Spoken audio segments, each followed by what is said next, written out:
नमस्कार दोस्तों, मैं आपका दोस्त आपका साथी चंद्रजीत शर्मा। दिल्ली के एमसीडी इलेक्शन की डेट अब क्लियर हो चुकी है, अनाउंस हो चुकी है और अब नेताओं की ये कहें कि उठापटक या अपने आप को बेस्ट दिखाना है और अपनी पार्टी से टिकट लेके आना है, यह रणनीति अब स्टार्ट हो चुकी है। क्योंकि 7 तारीख यानी 7 नवंबर को, आज 5 तारीख हो चुकी है, 7 नवंबर को पहला नामांकन है।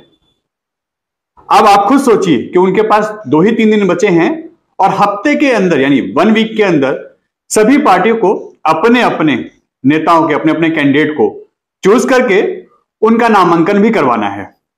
ऐसे में एक सबसे hot seat Bhajanpura ward, 230 number Bhajanpura ward, यह इस समय बनी हुई है। गोंडा विधानसभा के अंतर्गत आती है यह वार्ड और गोंडा में जो 4 वार्ड है उसमें सबसे हॉट सीट, सबसे हॉट यह वार्ड इस समय बना हुआ है। पहले भी था और आज भी है, क्योंकि यहां पे जो नेता हैं, यहां जो कैंडिडेट हैं, वो एक से बढ़कर एक हैं। किसी का ट्रैक रिकॉर्ड बहुत अच्छा है तो किसी की छवि बहुत अच्छी है। कोई किसी पार्टी से है तो कोई किसी पार्टी से है। ऐसे ही हम लोगों से जो हमने डिटेल निकाली है पार्टी के अकॉर्डिंग, वो हम आपसे शेयर करते हैं कि कौन कौन सा व्यक्ति, कौन कौन सा कैंडिडेट आपके क्षेत्र से इलेक्शन लड़ सकता है।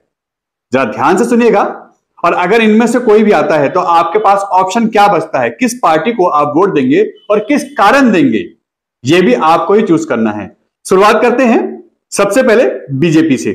बीजेपी से इसलिए क्योंकि सबसे ज्यादा मारामारी, उठापटक, कैंडिडेटों की संख्या बीजेपी में ही है यहां पे, और खासकर तब जब 50-50 इलेक्शन जो एमसीडी के हैं वो हो चुके हैं, यानी 50% महिला और 50% सामान्य सीट यह हो चुकी है। ऐसे में जो कैंडिडेट और जगह से फाइट कर रहे थे वो भी अब भजनपुरा वार्ड में ही आ गए हैं। तो पहले शुरुआत करते हैं बीजेपी के उन कैंडिडेटों के नाम के साथ जो यहां से दावेदारी पेश कर रहे हैं, जिन पे पार्टी दाव लगा सकती है। सबसे पहला नाम, जो एक्स निगम पार्षद रह चुके हैं, काफी लंबे समय तक राजनीति कर चुके हैं और बीजेपी के धुरंधर एक दावेदार हैं, महक सिंह।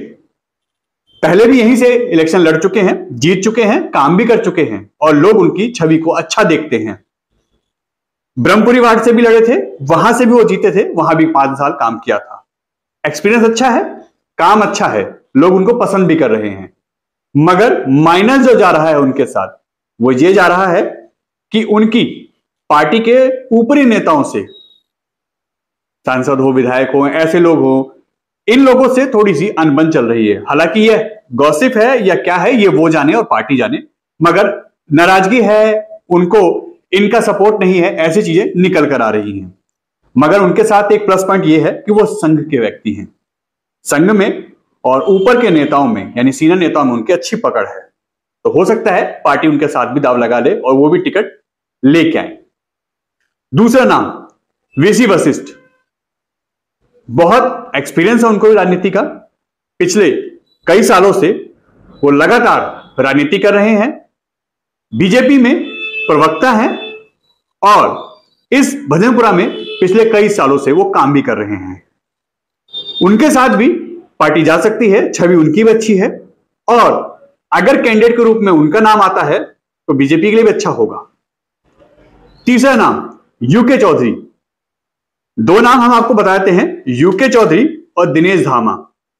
यूके चौधरी पहले भी भजनपुरा या यमुना विहार से अपनी टिकट मांग रहे थे और वो एक प्रबल दावेदार, ये कहें एमएलए, विधायक के चुनावों के थे, मगर उन्होंने चुनाव लड़ने से मना किया और फिर उनको एक सीनियर पद देके पार्टी ने उनका सम्मान किया। अब उनकी दावेदारी भजनपुरा वार्ड में भी आ रही है।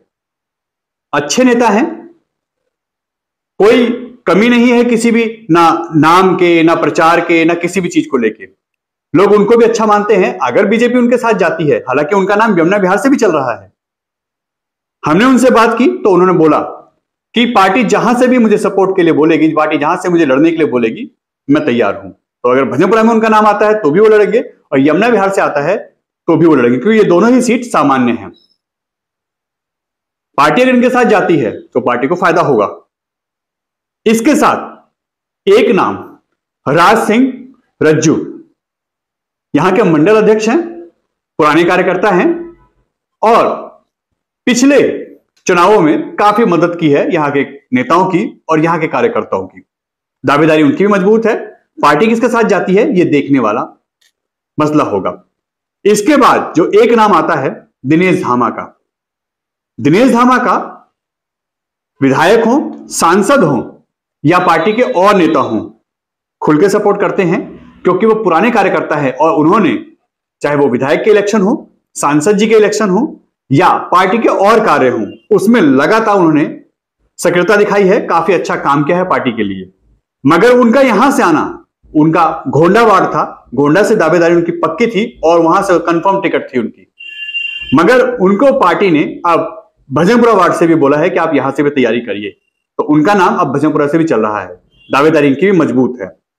अगर वो आते हैं तो शायद पार्टी को भी यहां से फायदा हो सकता है। भुवनेश सिंगल ये अगले कैंडिडेट हैं, पिछले कई समय से मेहनत कर रहे हैं, पूर्वांचल से हैं, लगातार लोगों के लिए, पूर्वांचल के लोगों के लिए लगातार काम करते रहते हैं और पार्टी में छवि अच्छी है। कवि हैं, राष्ट्रीय कवि हैं, मान सम्मान नाम उनका भी अच्छा है। पार्टी अगर इनके साथ जाती है तो दावेदारी और यहां से विनिंग जो कैंडिडेट हैं ये भी हो सकते हैं। ये वो नाम है, ये 7 से 8 नाम वो है बीजेपी के जो स्ट्रॉन्ग कैंडिडेट के रूप में नाम चल रहे हैं। मगर जो बीजेपी के हम लिस्ट बता रहे थे, करीब 25 लोगों की लिस्ट ऐसी है बीजेपी की जो भजनपुरा मंडल से यानी भजनपुरा वार्ड से टिकट की दावेदारी कर रहे हैं। एक ग्राउंड कार्यकर्ता से लेके और भी कई लोग ऐसे हैं जो टिकट मांग रहे हैं। सबके नाम नहीं ले सकते हम क्योंकि उनकी दावेदारी कहीं ना कहीं थोड़ी सी कमजोर है, मगर दावेदारी पेश कर रहे हैं। हो सकता है पार्टी उनके साथ चली जाए। ये पार्टी और उन कैंडिडेट का आपसी फैसला है, उससे हमें कोई लेना नहीं है। ये थे बीजेपी के लोग, ये बीजेपी के वो कैंडिडेट जिनका नाम और काम चल रहा है। बीजेपी किसके साथ जाती है ये वो देखे।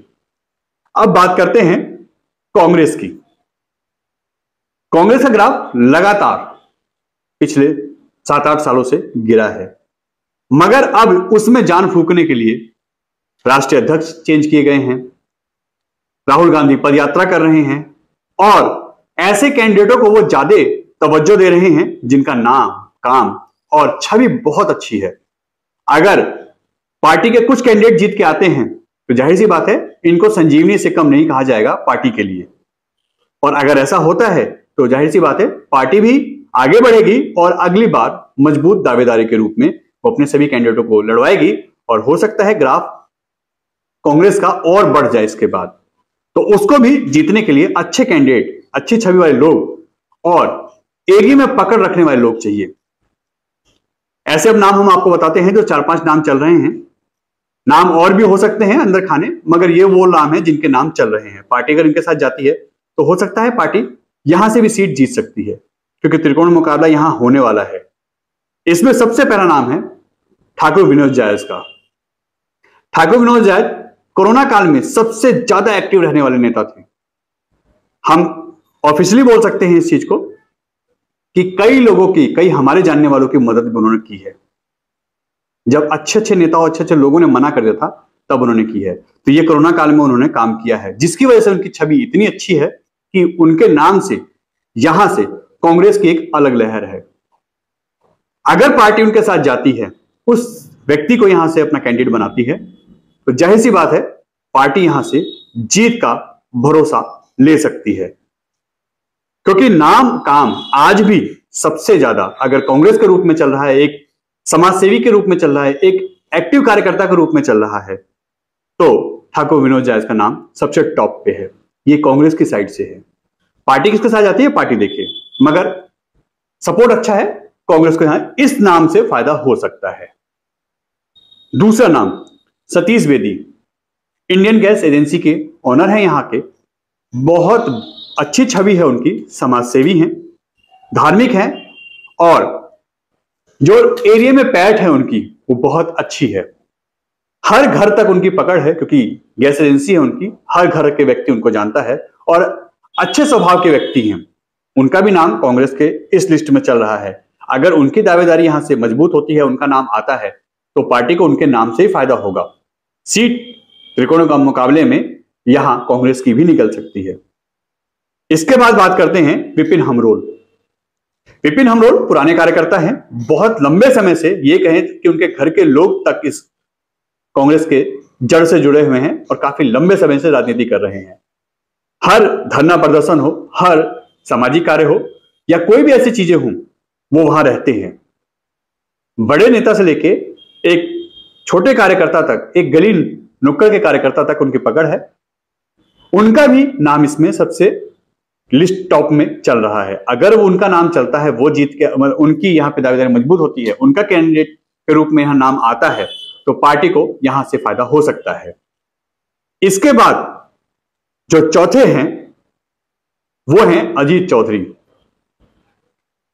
कार्यकर्ता पुराने हैं, इसी साल उनका नाम चलना शुरू हुआ है। बताया जाता है कि अंदर काफी अच्छी पैठ है, उनकी पकड़ बहुत अच्छी है, उनकी भी दावेदारी मजबूत है कांग्रेस के साइड से। पार्टी अगर उनके साथ जाती है तो यह कैंडिडेट भी फाइट दे सकता है। अब इन चार लोगों के नाम के साथ पार्टी किसके साथ जाती है, किसको टिकट देती है, किसको अपना कैंडिडेट बनाती है, यह पार्टी का अपना फैसला है। यह देखने वाला समय होगा कि इन तीनों चारों पार्टियों के बीच में कैंडिडेट कौन है और जीतता कौन है, क्योंकि सबसे हॉट सीट भजनपुरा वार्ड है।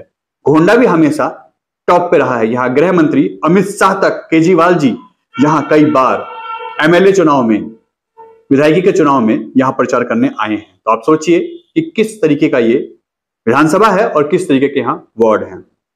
अब बात करते हैं आम आदमी पार्टी में। हम एक चीज और आपको बताते हैं, आम आदमी पार्टी की एक ऐसी खबर हम आपको बताते हैं जो अच्छे अच्छे लोगों को नहीं पता।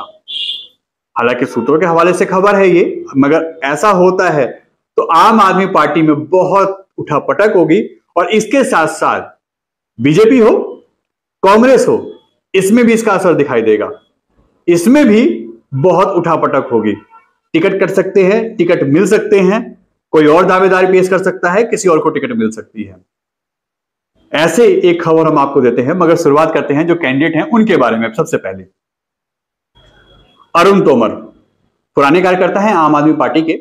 यहां से एक बार उनकी वाइफ आम आदमी पार्टी की टिकट से लड़ चुकी हैं, अच्छी फाइट दी थी, फर्स्ट टाइम लड़ने के बाद भी बहुत अच्छी फाइट दी थी। उनका भी नाम यहां से चल रहा है, यानी अरुण तोमर का भी नाम चल रहा है। और आशा तोमर उनकी वाइफ हैं, जिन्होंने यहां से कैंडिडेट के रूप में फाइट की थी। अच्छी पकड़ है, सामाजिक हैं, काफी लोगों में एक्टिव हैं और पिछले कई सालों से वो भी कार्य कर रहे हैं ग्राउंड लेवल पर। उनका नाम, उनकी दावेदारी भी बहुत मजबूत है। ऊपर के जो सीनियर नेता हैं उनसे उनकी पकड़ अच्छी बताई जा रही है। टिकट कौन लाएगा ये तो वक्त बताएगा, मगर दावेदारी मजबूत बहुत है उनकी। विधायक भी उनके साथ हैं यहां के, तो और सोने पे सुहागा वाली बात आ रही है। इसके साथ साथ दूसरे कैंडिडेट के रूप में रेखा रानी, पूर्व निगम पार्षदा हैं यहां से। इससे पहले कांग्रेस के टिकट पे वो यहां से लड़ चुकी हैं, अभी आम आदमी पार्टी में हैं। उनकी भी दावेदारी बहुत मजबूत है, क्योंकि उन्होंने 5 साल रह के काम किया है, लोग उनको पसंद भी करते हैं। दावेदारी उनकी भी है, पार्टी में पकड़ उनकी भी है। अब ये देखते हैं टिकट कौन लेके आएगा। मगर एक चीज जो रेखा रानी के लिए प्लस भी जा सकती है और माइनस भी जा सकती है। प्लस इसलिए कि अगर पार्टी ने सपोर्ट किया, पार्टी ने, क्योंकि ये जनरल सीट है, सामान्य है, यहां से जेंट्स को ही अलाउ है, मगर ऐसा कहीं नहीं है कि कोई लेडीज यहां से दावेदारी पेश नहीं कर सकती। अगर उनका यहां से दावेदारी आती है और पार्टी ने सपोर्ट किया तो उनके लिए प्लस जाएगा। माइनस अगर पार्टी ने यह कह के मना कर दिया कि नहीं, सामान्य टिकट है, हम किसी जेंट्स को ही यहां से लड़वाएंगे, तो उनके लिए मुसीबत हो सकती है। मगर मेहनत कर रही है पिछले कई सालों से और एक्स निगम पार्षदा रह चुकी हैं, छवि अच्छी है, कैंडिडेट बनेंगी तो आम आदमी पार्टी को यहां से फायदा होने की पूरी उम्मीद है। तीसरा नाम नवीन जोशी, अभी 4-5 साल पहले ही कार्यकर्ता के रूप में यहां उन्होंने अपनी पकड़ बनाई है। अब धीमे धीमे काफी एक्टिव हैं, उत्तराखंड समाज से हैं, काफी लोग उनके टच में हैं और नाम में और काम में दावेदारी उनकी भी है। पार्टी किसके साथ जाती है ये पार्टी देखेगी। ऐसा ही चौथा नाम है ब्रजेश त्रिपाठी, पुराने कार्यकर्ता हैं, बहुत लंबे समय से हम भी उनको जानते हैं बहुत अच्छे से और लगातार लोगों के बीच में रहते हैं। हर विधानसभा में एक्टिव कार्यकर्ता के रूप में काम करते हैं और दावेदारी उनकी भी बहुत मजबूत है। अब ये देखते हैं कि किसको टिकट मिलती है। अब जो हम कह रहे थे कि आम आदमी पार्टी के इस कार्यकर्ता या इस नेता के एक हम ऐसी खबर देंगे जिससे आप चौंक जाएंगे, तो वो नाम हम आपको बताने जा रहे हैं। चौंक जाएंगे आप लोग। ये नाम है पूर्व विधायक श्रीदत्त शर्मा जी का। जी हां, यहां से सिटिंग रह चुके पूर्व विधायक श्रीदत्त शर्मा जी का नाम चल रहा है। ये हमारे सूत्रों ने बताया है कि उनको पार्टी ने बोला है, उन्होंने टिकट नहीं मांगी, ना वो दावेदारी पेश कर रहे हैं, उनको पार्टी ने बोला है, क्योंकि पार्टी का एक फंडा है, पार्टी का एक नियम है कि हम उस सभी कैंडिडेट को जो किसी कारण से इस बार इलेक्शन नहीं जीत पाए हैं, उन सबको हम अपना कैंडिडेट बनाएंगे और कहीं ना कहीं किसी न किसी वार्ड से जिताएंगे, ताकि हमारी पार्टी का भी ग्राफ बढ़े, एमसीडी में सरकार बने।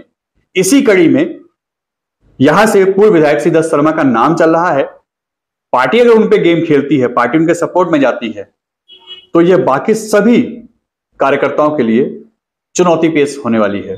वो क्या करेंगे, वो कहां जाएंगे, किस पार्टी से टिकट लाएंगे, क्योंकि मेहनत सबने की है, पैसा बहुत फूका है सबने, इलेक्शन के लिए लंबे समय से तैयारी कर रहे हैं और अभी भी दावेदारी पेश कर रहे हैं। तो ऐसे में क्या होगा, ये सूत्रों के हवाले से हमारी खबर है।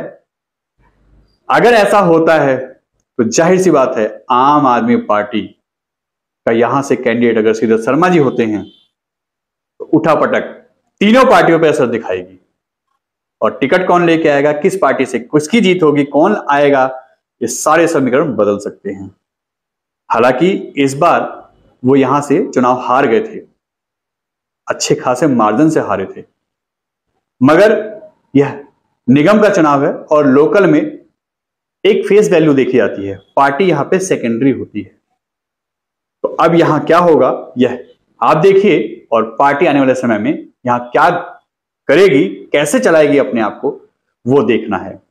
यह बीजेपी, आम आदमी पार्टी और कांग्रेस के वो लिस्ट थी जो बहुत मजबूत दावेदार है, और अगर इनमें से किसी का भी टिकट फाइनल होता है, जो हमने कुछ नाम ऐसे बताए हैं, चाहे बीजेपी से हो, आम आदमी पार्टी से हो या कांग्रेस से हो, अगर उनके नाम की दावेदारी पेश होती है, उनको टिकट मिलता है, तो बजरंगपुरा हॉट सीट पहले भी थी, गोंडा विधानसभा हॉट सीट पहले भी थी, और अब भी दिल्ली की सबसे हॉट सीटों में बजरंगपुरा वार्ड भी आता है।